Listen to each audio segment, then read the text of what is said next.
problem is violence, abuse, murder at the hands of law enforcement against people living inside this country. And that's been an issue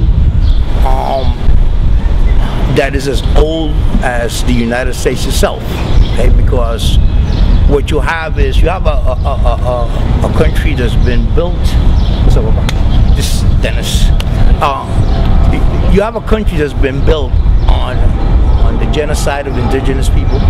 You have a country that's been built on slavery. You know, if you look back to what was the spark that lit the Black Panther Party, okay, it was the first activity was patrolling the police in Oakland, California. Okay, now what we need to understand is we didn't have the technology that we have today, but the spirit behind that work was, you know, holding the police accountable for their conduct in our communities. When you talk about Copwatch, I think Copwatch is the 21st century version of those patrols that were initiated by the Black Panther Party in Oakland, California. You know, abuse is not just limited to the abuse that you see when people are brutalized, okay? But throughout the day, in this city today, many dozens of young men and women of color will be stopped, searched, frisked, okay, without probable cause. And you know, if they happen to find some illegal contraband, they'll go to jail. And if they don't, because they had no reason to stop and begin with, the cops get away with that violation. This is supposed to not be happening in a free society. Case in point is just this past Friday, was it? Thursday. Two members of Rebel Diaz. Rebel Diaz is a hip hop, progressive, revolutionary group, and two of its members were hosting another young man that came in from Chicago, showing them around the South Bronx, and they came upon the police more than harassing. They were arresting and brutalizing a street vendor, a Mexican street vendor. And because they went to take the badge numbers of the cops that were engaging in that conduct, they were brutalized and arrested. We know in the city of New York that there is a unit of the NYPD that targets hip-hop, okay, in particular. You know, and hip-hop is a very interesting thing because it is born out of the experience of a new generation inner city youth, you know, and it has been corrupted by many, by corporate America, but there is still a sector of the hip hop community that is free thinkers, free artists who are politically, socially conscious, and they use their art to promote justice, and these are the people that the NYPD is going after. Okay, they arrived from Germany the day before, walk into the South Bronx. Next day they're in jail in the South Bronx. Okay, now they're being harassed. Why? Because they were exercising the spirit of what Copwatch is.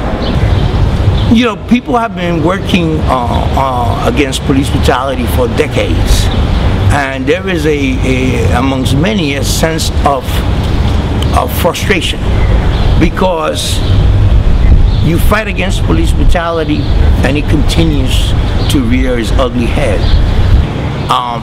You know, we today have somewhat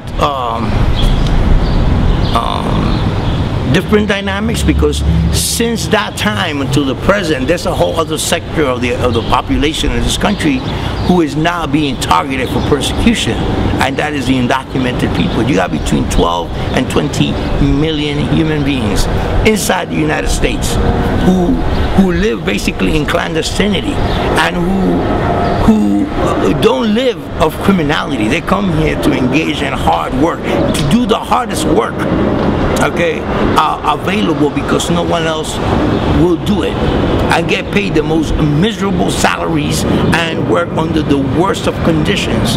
And it is this sector of the population which for America has the face of the Mexican now, okay, although the undocumented come from all over the world, okay, and these are the people that the police are now added as their targets, because now we got ICE. And you have the police working hand in hand with ICE, persecuting these people. Up in White Plains, New York, they just tried and acquitted a cop for killing an undocumented worker. Okay, white jury, you know, pro-American jury, viewing the acts of law enforcement against someone who's perceived to be a criminal because they're here undocumented. You know, it's today's brand of American justice. It is one of the issues that sadly it will come at the expense of the lives of many innocent people, but that will help politicize people about the nature of society that we live in and what needs to be done. I would say that the best response to it is the organized Copwatch. Okay, but that in itself is in the process of development, because you document it, but where do you take it to? Ultimately, see, the big challenge is this: you can't eradicate a social ill without the transformation of the society that breeds it. So I don't see an end to police brutality without the American Revolution. You know. This the year of the blacksmith. Tyler Cloee, K1. Let's go. Yeah, niggas don't. Back in the days we all used to.